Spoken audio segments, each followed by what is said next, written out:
mais non. Personnellement, moi, quand je lis cet Exode, je trouve qu'il y a des incohérences. Et je suis pas sûre qu'il soit si authentique. Pourquoi? C'est notamment le mot ne pas laisser vivre. Autrement dit, ça veut dire tuer. Or, Dieu, dans les 10 commandements, a dit à Moïse, tu ne tueras point. Alors, c'est ça qu'il faut se dire. D'un côté, on dit qu'on ne doit pas laisser vivre une telle personne, et d'un autre côté, on dit tu n'as pas le droit de tuer. Personnellement, moi je trouve ça incohérent. Et c'est pour ça que cet exode-là, je trouve qu'il est peut-être un peu... Je suis pas si sûre de son authenticité dans la Bible.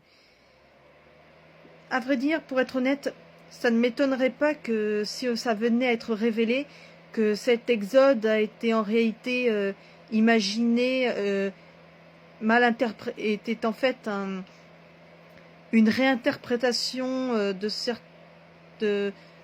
mal interprétée par des inquisiteurs qui ont... Ou ça se trouve, c'est peut-être même un exode qui a été tout à fait inventé.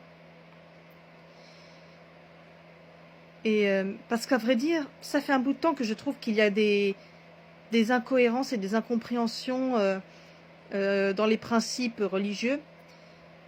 Par exemple, c'est pareil pour la question de l'homosexualité. Par exemple, le catholicisme traditionnel considère toujours l'homosexualité comme un péché. Mais il faut savoir que Jésus n'a jamais été contre l'homosexualité pour la simple raison qu'à vrai dire, il n'en a jamais abordé le sujet. Et puis de toute façon, même s'il l'avait abordé, je ne pense pas que ça aurait été en mal. Car après tout, Jésus nous dit, mes enfants, aimez-vous les uns les autres, aimez votre prochain comme vous-même.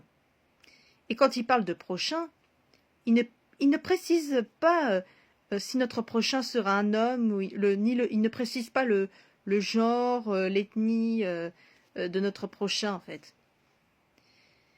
Alors, quand je reviens à cet exode qui dit qu'en même temps, que d'un côté, il faut tuer, il faut faire mourir telle personne, et d'un autre côté, en même temps, sachant que le christianisme normalement interdit de tuer. Non, personnellement, cet exode, franchement, il est douteux. Je suis même pas si sûre qu'en réalité, il soit dans la Bible, dans les premiers, dans les premiers principes de la Bible à la base. À mon avis, je pense que cet exode, il a été peut-être une mauvaise réinterprétation des premiers textes de la Bible.